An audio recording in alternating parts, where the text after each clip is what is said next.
Hello दोस्तों, स्वागत है एक नए वीडियो के साथ।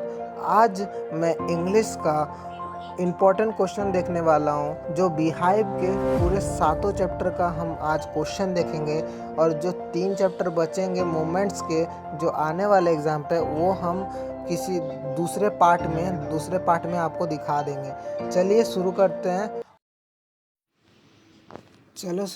हैं। Class 9 English important question JAC board के द्वारा दिया गया होगा, तो वही क्वेश्चन हम लोग देखेंगे कि क्या क्या क्वेश्चन इम्पोर्टेंट है। जो जो प्रीवियस ईयर में भी आए थे वो भी क्वेश्चन आपको मिल जाएंगे इसी पे। तो प्रीवियस ईयर के क्वेश्चन, और ये जो वीडियो है इसको 2 पार्ट में मतलब डिवाइड कर दिया गया है। तो 2 पार्ट में डिवाइड किया गया है, तो आपको इस पार्ट में दिखाएंगे सिर्फ बिहाइव के क्वेश्चंस आपको इस पार्ट में दिखाए जाएंगे।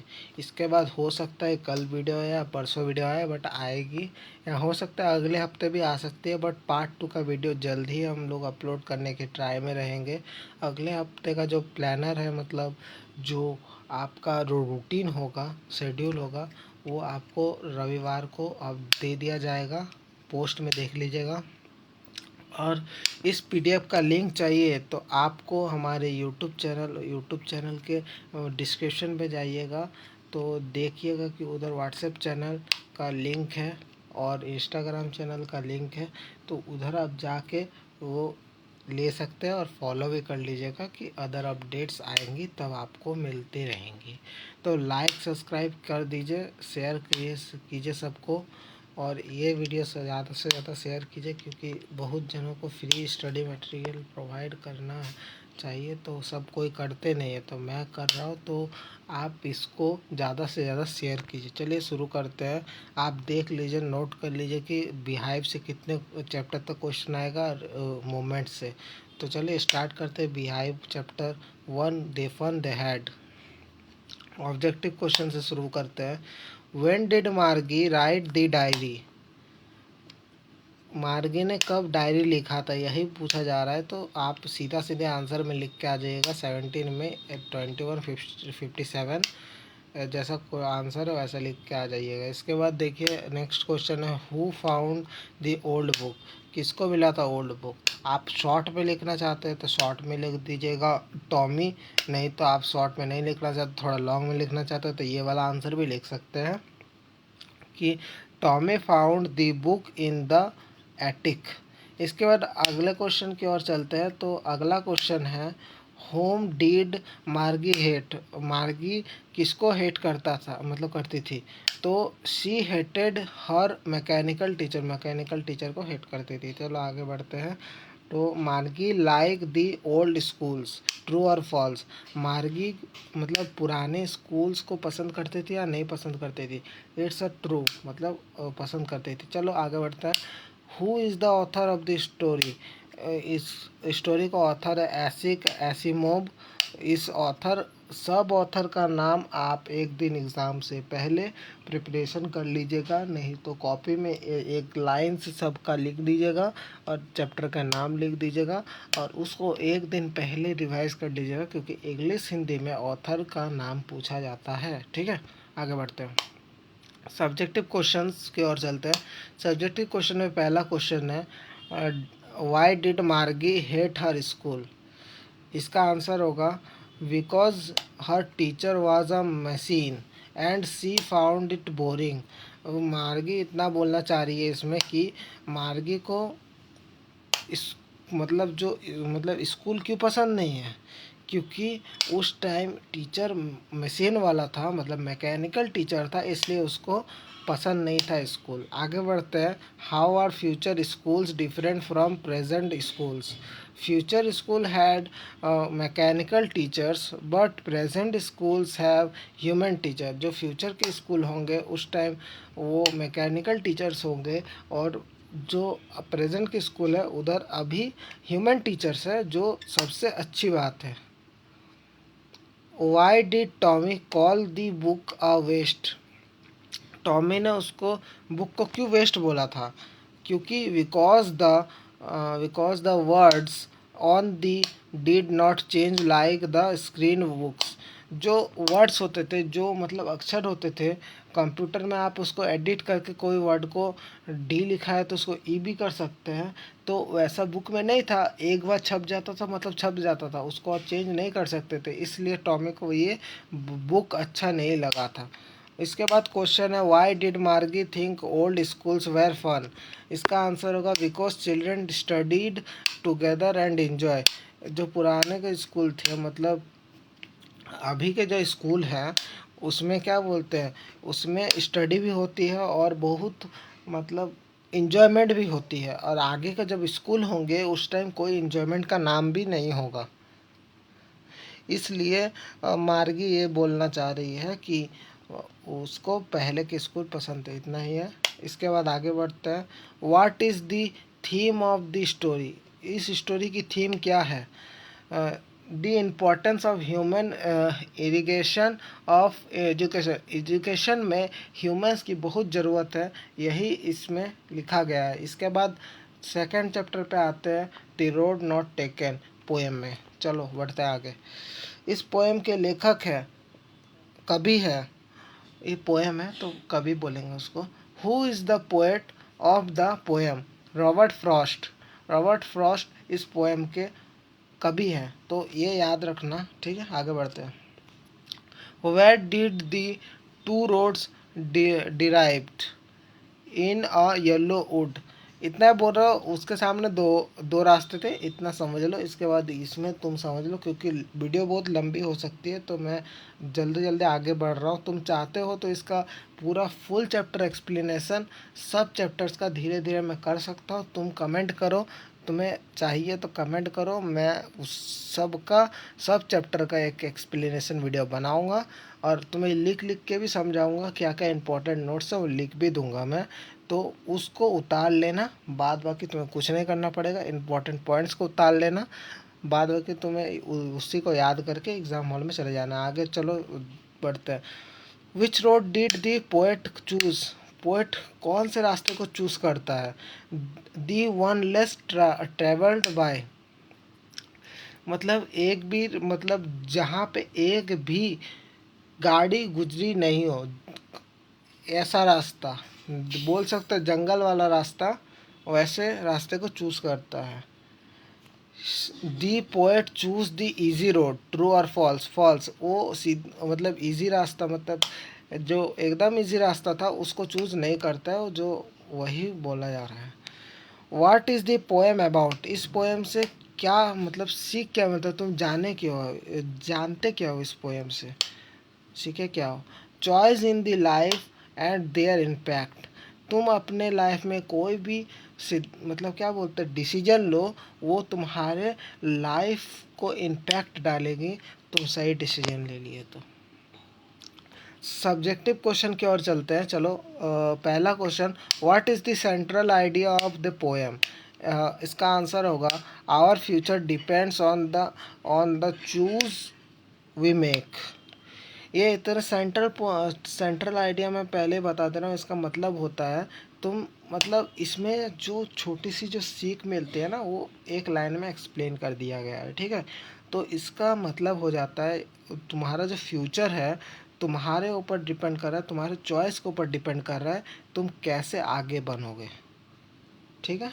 इसके बाद चलते हैं। Why did the poet choose the less travelled road to be unique and different from other. इसका मतलब है ये सबसे अलग था, और एकदम जो सब रास्ता चूज़ करते हैं वो उसने रास्ता चूज़ नहीं किया, जो कोई नहीं चूज़ करता, ऐसे डिफरेंट रास्ते चूज़ करता है वो, ठीक है। आगे बढ़ते हैं। What is the road symbolized. It symbolized opportunities and choice in life.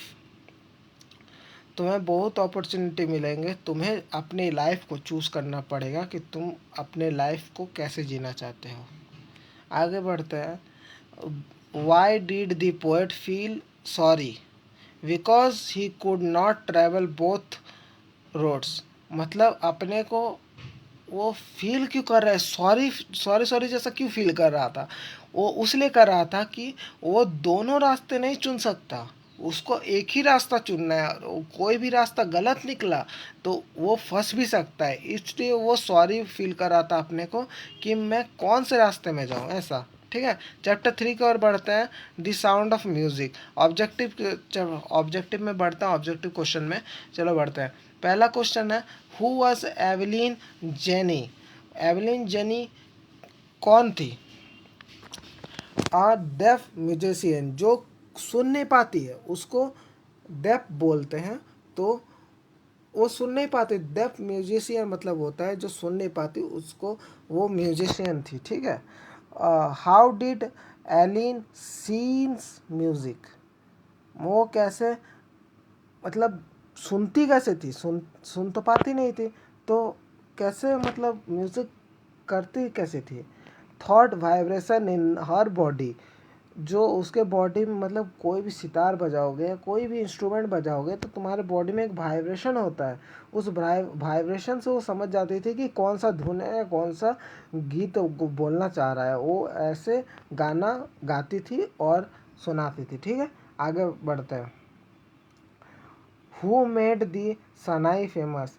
किसने सनाई फेमस किया था? बिस्मिल्लाह खान। बिस्मिल्लाह खान ने सनाई फेमस किया था। Where was Bismillah Khan born. Bismillah Khan कहाँ जन्म हुए थे?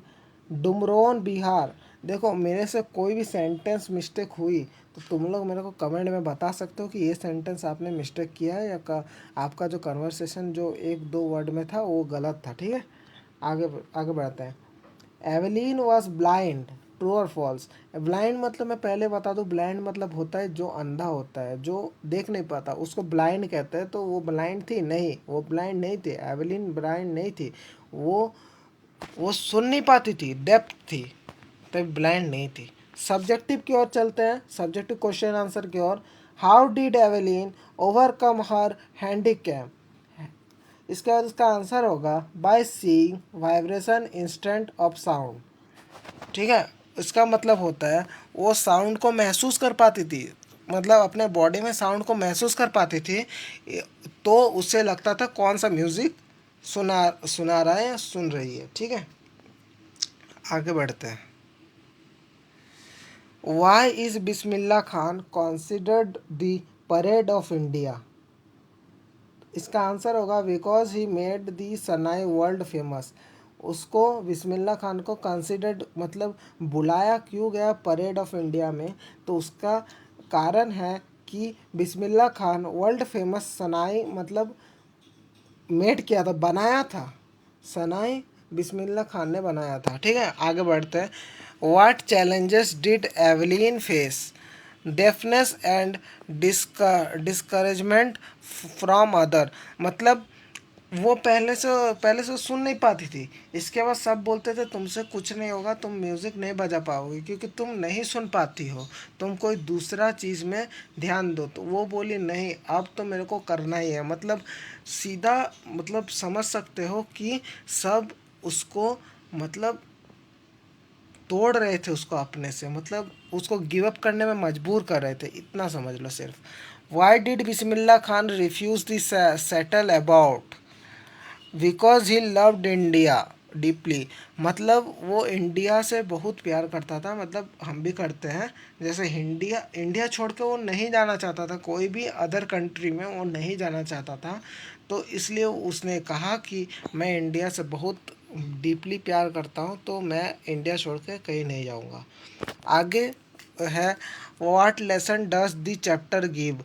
इस लेसन से तुम्हें क्या मतलब क्या मिलता है, क्या लेसन मिलता है, क्या सीख मिलती है? Determination and overcome obstacle. आगे बढ़ते हैं। बिहाइव का चैप्टर 4 विंड एक पोएम है। ऑब्जेक्टिव क्वेश्चंस की तरफ चलते हैं। Who is the poet of the poem?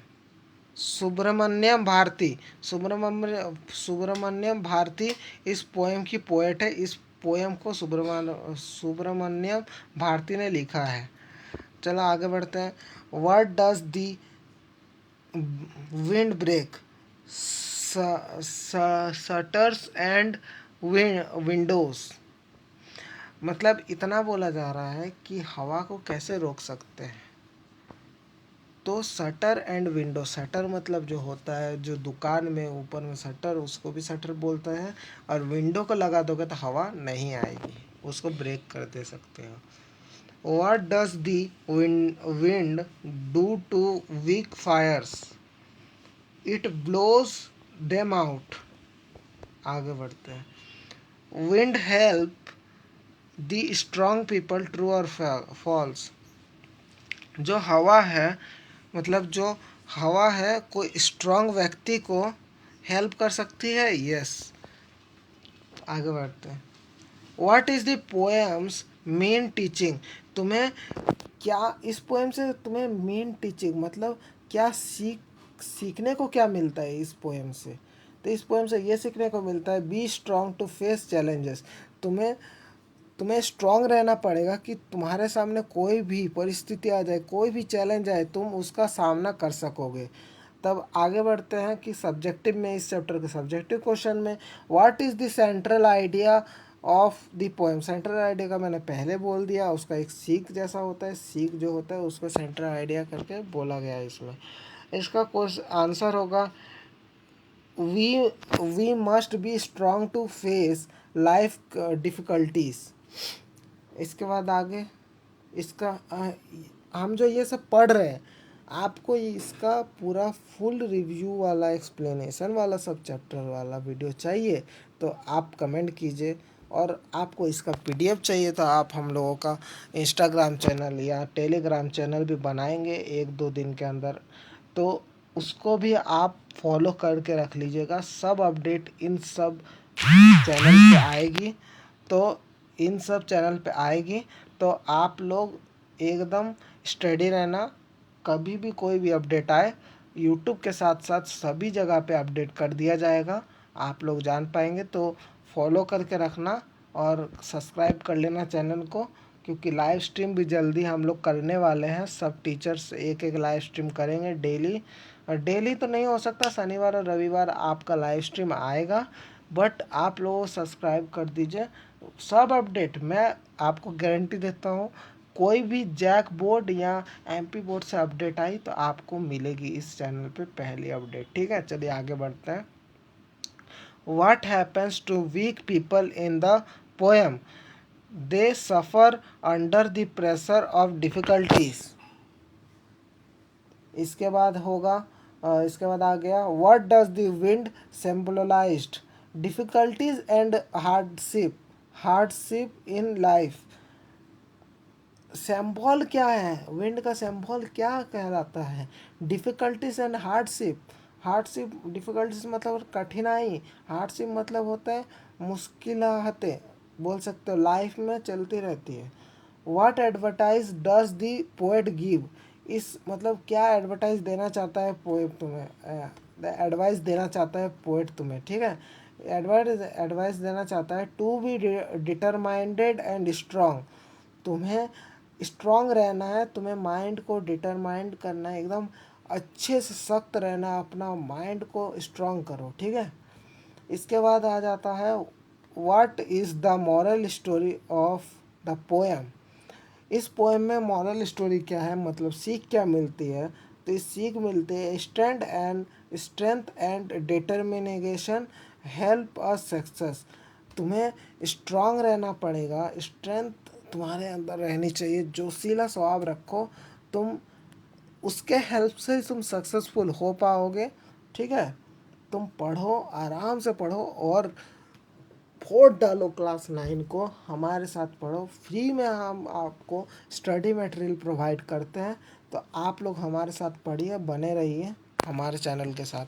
चलिए आगे बढ़ते हैं। अब चैप्टर 5 आ गया, द लिटिल गर्ल। मैंने पहले वीडियो के स्टार्टिंग में बोल दिया था आपको कि आज से बीहाइव के जो जो 7 चैप्टर है ना, वही सिर्फ कराए जाएंगे, और नेक्स्ट पार्ट में आपको मूवमेंट्स के 3 चैप्टर करवाए जाएंगे। और इन दोनों जो पार्ट में आपने कमेंट कर दिया, मैं टोटल कमेंट 500 रखता हूँ, 500 कमेंट कर दिया आप लोगों ने, एटलीस्ट 500, तो मैं आपको अगले बार से सीरीज़ आने वाली है, इंग्लिश की सीरीज़ आएगी, सब चैप्टर वाइज इंग्लिश की सीरीज़ आएगी, आपको सब पता चल जाएगा। उधर 2 पार्ट में होगा, एक दिन मैं चैप्टर पढ़ाऊँगा, दूसरे दिन आपको क्वेश्चन आंसर मिल जाएगा।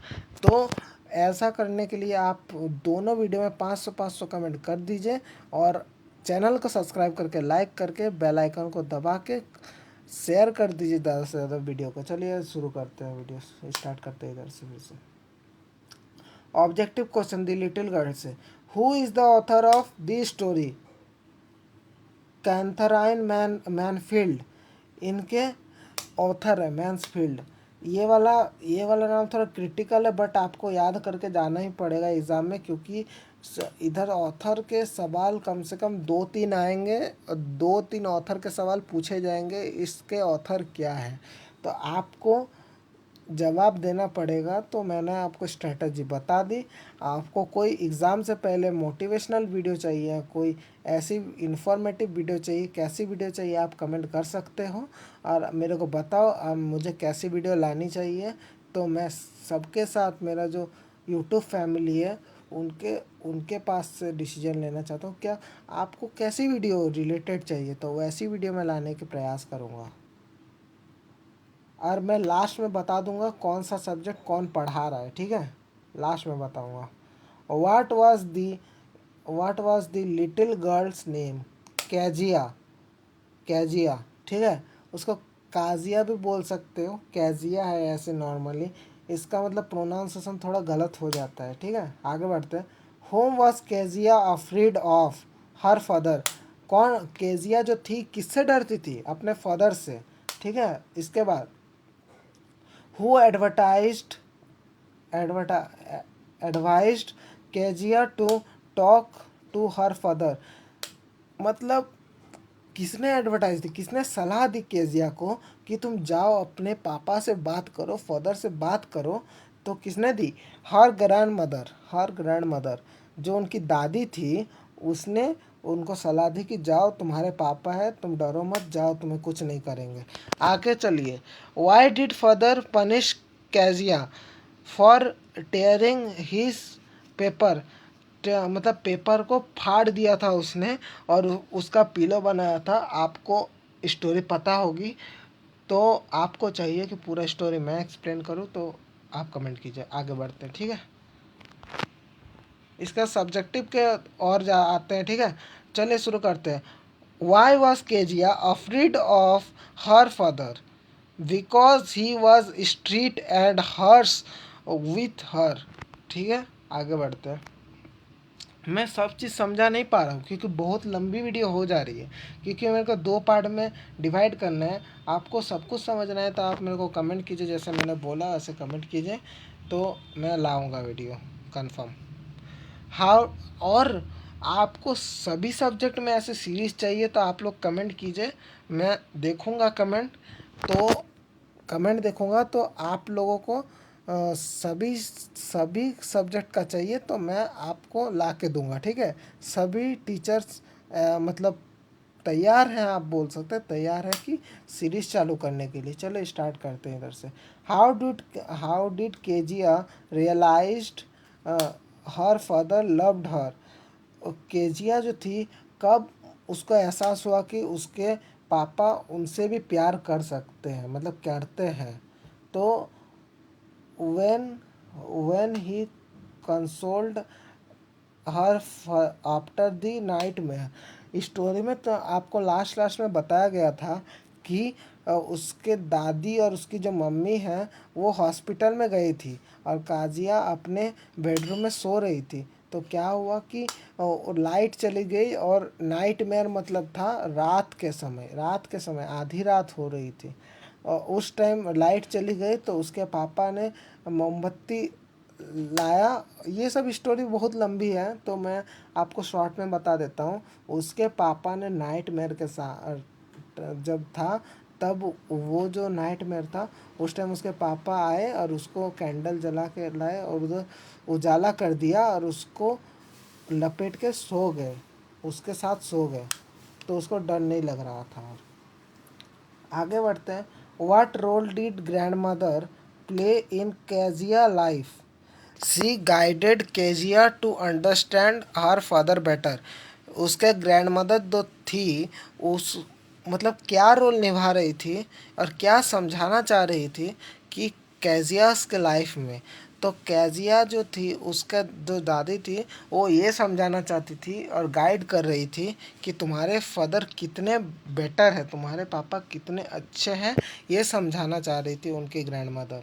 इसके बाद आ जाता है चौथा क्वेश्चन। चलिए, which incident showed father loved for Kezia.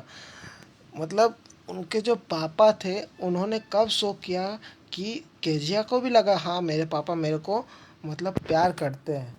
तो आंसर देखिए, when he cried for her after the night mayor. Carried, carried मतलब होता है कि उसको कैरी करना, उसको अपने पास सुलाना। मैंने पहले भी बोला कि उसको अपने पास सुला लिया था उन्होंने केजिया को और उनके पापा ने। ठीक है, आगे बढ़ते हैं। What is the theme of the story. Story का थीम क्या है? Parents love their children when they seem straight. मतलब पेरेंट्स जब मतलब बच्चों से प्यार करते हैं तब बच्चे भी सोचते हैं हाँ मेरे पापा मम्मी बहुत अच्छे हैं, ऐसा। ठीक है, चैप्टर 6 की ओर चलते हैं। Rain on the roof poem की ओर। ठीक है, ऑब्जेक्टिव क्वेश्चंस की ओर चलते हैं। पहले हम लोग ऑथर के मतलब क्या बोलते हैं पोएम के पोएट के ना बारे में जानेंगे। Who is the poet of the poem. ठीक है, कॉट्स कीनी कीनी। ठीक है, मेरा थोड़ा मतलब प्रोनाउंसिएशन गलत हुआ तो आप लोग कमेंट करके सही बोल दीजिएगा हाँ ऐसा है। तो ठीक है, वो थोड़ा गलती हो ही जा सकती है। चलो आगे बढ़ते हैं। ऑथर का नेम बहुत इम्पोर्टेंट है, मैं बार बार बोल रहा हूँ। अभी भाई 6 चैप्टर आ गया, मैं पूरे 6 चैप्टर में आपको बोला कि ऑथर का नेम बहुत ज़रूरी है। तब आगे बढ़ते हैं। Whose memory does the rain bring, the poet mother. इसके बाद आ गया, how did the poet feel when the rain, he feel in joy and peace. Joy मतलब बहुत खुशी हो रही थी इसको और बहुत पीसफुल था। पीसफुल मतलब बहुत शांति थी, बहुत शांति थी। इसके बाद आगे क्वेश्चन है, where does the rain fall. Where does the rain fall, rainfall कहाँ हो रहा था? On the shingles of the roof, shingles of the roof में हो रहा था। ठीक है, आगे बढ़ते हैं। What is the theme of the poem, nature and memory of loved ones. ठीक है, नेचर और मेमोरी मतलब हो जाता है, नेचर मतलब प्रकृति और मेमोरी मतलब होता है यादें। प्रकृति और यादें में बहुत लव करता था, मतलब बहुत प्यार करता था। इस मतलब इसका थीम सीधे में समझो कि प्रकृति और मेमोरी को बहुत वो प्यार करता था। वो या स्टोर करके रखता था उसके माइंड में कि भाई इतना अच्छा अच्छा सीन हुआ, ऐसा ऐसा। सब्जेक्टिव क्वेश्चंस की ओर चलते हैं। What is the central idea of the poem. इस मतलब इस पोएम में सेंट्रल आइडिया मतलब इस पोएम से सीख क्या मिलती है, सीधे बोल सकते हैं। ठीक है, rain refreshes sweet memory of loved once. एक चीज़ तुमने नोटिस की होगी, जब रेन मतलब जो होता है ना, बारिश होता है ना, तो बारिश के टाइम जब रिफ्रेश हो जाता है बारिश तब कितना स्वीट मेमोरी होता है। देखे हो भाई, कितना अच्छा लगता है, मौसम कितना अच्छा हो जाता है। एक जो जगह तो रेनबो भी आ जाता है, तो रेनबो से भाई एक अलग ही मतलब मन करता है हाँ ये मेमोरी है एक, वो याद रखता है सारे लाइफ में, पूरे लाइफ में वो याद रखता है वो चीज़। ठीक है, what joy does the rain bring of the poet, it's bring happiness and peace to him। ये बोलना चाह रहा है what joy does the rain bring to the poet। उधर मतलब पानी में इतना इन्जॉयमेंट जो था, मतलब जो खुशी थी वो कैसे थी, मतलब it's bring happiness and peaceful to him. मतलब वहाँ पे पूरा हैप्पीनेस मतलब खुशियाँ, मतलब जब बारिश होती है तब बहुत खुशी आती है और बहुत शांति आता है, बट बारिश का बूंद का पानी वो अलग है, बट बहुत शांति शांति जैसा लगता है। पीस मतलब शांति, पीसफुली मतलब भी शांति हो जाता है। तो समझ लेना, पीस कहीं पे भी आए, कहीं पे भी वो शांति है, मतलब उसका हिंदी में मीनिंग है बहुत शांत जगह है, ऐसा ऐसा, ठीक है। इसके बाद आगे बढ़ते हैं। Whose love does the poet recall, his mother love and care. ये क्वेश्चन में ये बोलना चाह रहा है, whose love does the poet recall, poet ने किसके बारे में रिकॉल किया, मतलब बोला है इस पोएम में, किसके बारे में बोला है। His mother love and care, उनकी जो मदर थी, उनकी नहीं, सबकी मदर ही ऐसे ही होती है, अपने बच्चों से प्यार करती है और केयर करती है। केयर मतलब उनका ध्यान रखती है, ख्याल रखती है। What does the poet enjoy about rain, the music of rain drop of the roof. जो मतलब घर के जो छत होती है ना, तुम्हारा घर ऐसा होगा ना, मतलब कच्चा घर बोलते हैं ना, कच्चा घर, उसके ऊपर पानी जब गिरता है ना, तब साउंड बहुत अच्छा आता है, और बहुत मतलब आवाज़ भी होता है, ऐसा अलग होता है, वो अलग फीलिंग है, छोड़ो उसको।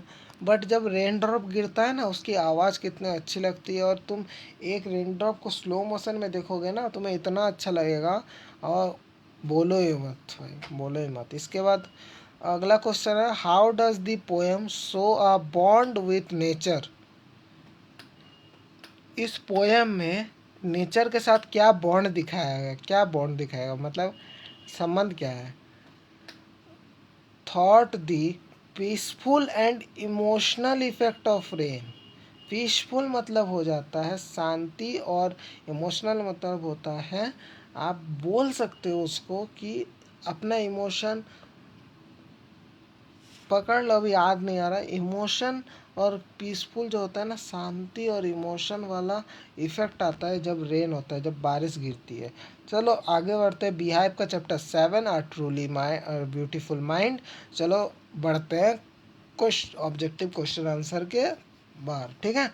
चलिए, ऑब्जेक्टिव क्वेश्चन आंसर में पहला क्वेश्चन है, who is the chapter about. इस चैप्टर में किसके बारे में हम जानेंगे। इस चैप्टर में हम लोग एल्बर्ट आइंस्टाइन के बारे में जानेंगे, यही इसका आंसर है। चलिए, इसका नेक्स्ट क्वेश्चन है, when was Einstein born.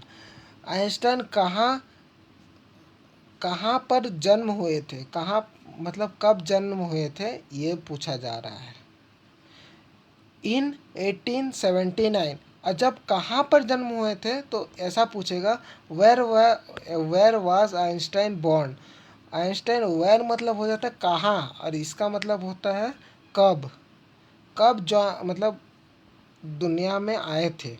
Einstein 1889 मतलब 1879 को दुनिया में आए थे, मतलब बॉर्न हुए थे, उनका बर्थडे इस मतलब इस साल में हुआ था शुरू। When did Einstein win the Nobel prize. Nobel prize कब जीते थे, कब जीते थे आइंस्टाइन ने, कब जीता था नोबेल प्राइज। इसका आंसर होगा इन 1921 को जीता था आइंस्टाइन ने नोबेल प्राइज। आगे देखते हैं, सब्जेक्टिव क्वेश्चन के सबसे लास्ट जो क्वेश्चन होगा, मैं आपको क्वेश्चन दिखाऊंगा और आपको आंसर टाइप करके बताना है, ठीक है। मैं आंसर नहीं बताऊंगा, आपको आंसर बताना पड़ेगा कमेंट में, ठीक है। आगे बढ़ते हैं, इतना दूर हो गया। Whom did Einstein marry. Einstein ने किसके साथ शादी की थी। मेलिवा मैरिक। मैं पहले थोड़ा इन्फॉर्मेशन दे दूँ उनके बारे में। जो मेलिवा मैरिक थी, वो भी साइंस की स्टूडेंट थी बोल सकते हो, और इनके साथ जो बातें होती थी वो भी साइंस के बारे में ही होती थी, ऐसा कोई अलग बातें नहीं होती थी। कोई भी कॉन्सेप्ट आए, साइंस के बारे में बात करना शुरू करते थे, साइंटिफिकली बातें करते थे वो। सिर्फ ऐसे आलतू फालतू बातें जो आज करते हैं, तो आजकल के लड़के जो करते हैं वैसा वो नहीं करते थे, वो साइंटिफिकली बातें करते थे सिर्फ, और कुछ नहीं। आइंस्टाइन सपोर्टेड वार, ट्रू और फॉल्स। फॉल्स, फॉल्स ही होगा ना। आइंस्टाइन कभी लड़ाई को सपोर्ट नहीं करते थे, लड़ाई को कभी भी वो मतलब बढ़ावा नहीं देते थे। उल्टा बोलते थे कि लड़ाई से कुछ नहीं होता, लड़ाई से कुछ नहीं होता, उल्टा शांति से आप कोई भी मैटर को सुलझाओ, क्योंकि आइंस्टाइन छोटे से बहुत शांत थे। और आपको पता होगा कि नहीं पता नहीं, आइंस्टाइन 1-2 साल तक आप बात भी नहीं किए थे अपने फैमिली के साथ, बहुत चुपचाप रहते थे, अपने ही ख्यालों में डूबे रहते थे आइंस्टाइन। ठीक है, चलो अब आगे ऑब्जेक्ट सब्जेक्टिव में जाते हैं। तो सब्जेक्टिव में पहला प्रश्न है, why was Einstein different from other children, मतलब दूसरे बच्चों से आइंस्टाइन क्यों अलग थे, क्यों अलग थे, क्या ऐसे फैसिलिटी थी उनके अंदर। तो ये था because of his sharp mind and unique ideas, उनको बहुत मतलब अलग टाइप से वो सोचते थे, उनका सोचने का शक्ति अलग था और सोचने का वेरिएंट था। वो ऐसे आलतू फालतू सोचे नहीं सोचते थे जैसे आजकल के लड़के सोचते हैं। वो सिर्फ मतलब काम की चीज़ें सोचते थे। ठीक है, देखो यूनिक आइडियाज़ मतलब ऐसे ऐसे आइडिया जो कोई ऐसे नॉर्मली सोचता नहीं है, ध्यान से कोई सोचता नहीं है। जो भाई ऐसे आइडिया जो काम आएंगे वो आइडिया आजकल कोई इतना सोचता नहीं है, बट वो उनको यूनिक यूनिक आइडिया आते थे, अलग अलग मतलब दिमाग में ख्याल आते थे, ये करने से ऐसा ऐसा हो सकता है। What was Einstein what was Einstein what was Einstein's contribution of science, science में उन्होंने क्या कंट्रीब्यूशन दिया था, साइंस में उन्होंने क्या कंट्रीब्यूशन दिया था। Theory of relativity, theory of relativity on other discoveries, मतलब थ्योरी ऑफ रिलेटिविटी मतलब जो थ्योरी थी मतलब दूसरे डिस्कवरी से अलग थी एकदम, उनका मतलब सोच ही अलग था ना उनका। तो साइंस में कैसा कंट्रीब्यूशन था, theory of relativity and other discoveries, मतलब बहुत सारी डिस्कवरीज उन्होंने की है ऑलरेडी। ठीक है, ओ ये दिखाना है हाँ। इसके बाद देखेंगे हम लोग, how did Einstein work for peace, how did Einstein work for peace, he opposite war on promoted disarmament disarmament. देखो सीधी बात है कि वो वार को प्रमोट नहीं करते थे, तो इसमें इतना ही कहा गया है।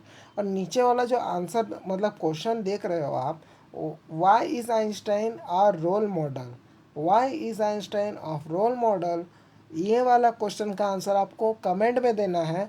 तो कमेंट में ज़रूरी इसका आंसर बताना आप लोग, और कमेंट कर देना आपको एक्सप्लेन रिलेटेड वीडियो चाहिए कि नहीं, तो कमेंट कर दीजिएगा, तो मैं जानूंगा कि भाई आप लोग चाहते हो कि नहीं। और ज़्यादा से ज़्यादा बच्चे कमेंट कीजिएगा, जैसे मेरे को सपोर्ट मिले कि हाँ सब चाहते हैं कि भाई ऐसे वीडियो आए।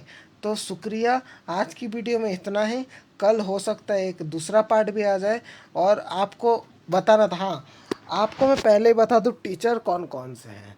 अभी देखिए एमपी बोर्ड का जो बच्चे होंगे, मैं जैक बोर्ड का ही बोलूँगा, बट एमपी बोर्ड में सिर्फ अभिषेक सर, जैसे अभिषेक यादव जो हैं वो अभिषेक सर वो पढ़ाएंगे, सिर्फ एमपी बोर्ड में ही पढ़ाएंगे। और एमपी बोर्ड में और कोई है नहीं अभी तक, हम लोग ढूंढ रहे हैं उनका कोई वो हेल्प हो जाए कि थोड़ा कम प्रेशर हो उनके ऊपर। और थंबनेल डिज़ाइन मैं करता हूँ और एडिटिंग में हमारे अभिषेक भाई हैं। और देखिए जैक बोर्ड में कौन कौन है, जैक बोर्ड में अभी है, मैं हूँ सोनू पाल, इसके बाद इस अमन उपाध्याय मतलब अमन सर हो गए, मैं हो गया, और दीप सर हो गए, दीप रोज नाम है उनका। तो वो पढ़ाएंगे, और क्या क्या पढ़ाएंगे, मैं आपको सिर्फ इंग्लिश पढ़ाऊँगा, और हो सकता है मैं किसी दिन दूसरा सब्जेक्ट का भी वीडियो ला दूँ, क्योंकि ऐसा कोई इंस्ट्रक्शन नहीं है कि मैं सिर्फ इंग्लिश ही पढ़ाऊँगा। और हो सकता है मैं इंग्लिश का वीडियो रेगुलर डालूँ, तो देखते हैं कैसा क्या क्या जाता है। तो मैं पहले बता देना चाहता हूँ कि जल्दी से जल्दी सब्सक्राइबर कंप्लीट कर दीजिए, क्योंकि हमें लाइव स्ट्रीम तक जाना है, लाइव स्ट्रीम हर सैटरडे संडे होगी, क्योंकि आप लोग भी उस दिन फ्री रहेंगे। बाद बाकी दिन में आपको 2 से 3 वीडियो हमारे चैनल में मिल जाएंगे।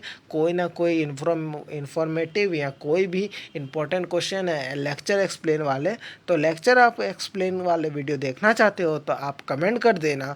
और हमारे जो व्हाट्सएप चैनल है, इंस्टाग्राम चैनल है, उनको फॉलो कर देना, क्योंकि उस पर भी बहुत सारी अपडेट आती रहती है और आपको उधर ही आपको मिल जाएगा कि कब नया वीडियो आया है। और बेल आइकन को दबा के और शेयर वेयर सब कुछ कर देना ब्रो, क्योंकि हम लोगों को एक एक फैमिली बनानी है। एक मतलब हम लोगों को पूरा यूट्यूब फैमिली में सबको बनाना है और सब स्टूडेंट्स को एक राह दिखानी है। और हम लोग चाहते हैं कि आप लोगों को अच्छी एजुकेशन प्रोवाइड कर सके। तो मैंने 2-3 दिन बाद या 1 हफ्ते बाद सब अपने बोर्ड में आपको लिख के समझाएंगे। स्टूडियो में आपको लिख के समझाया जाएगा। कोई भी चैप्टर हो आपको लिख के समझाया जाएगा।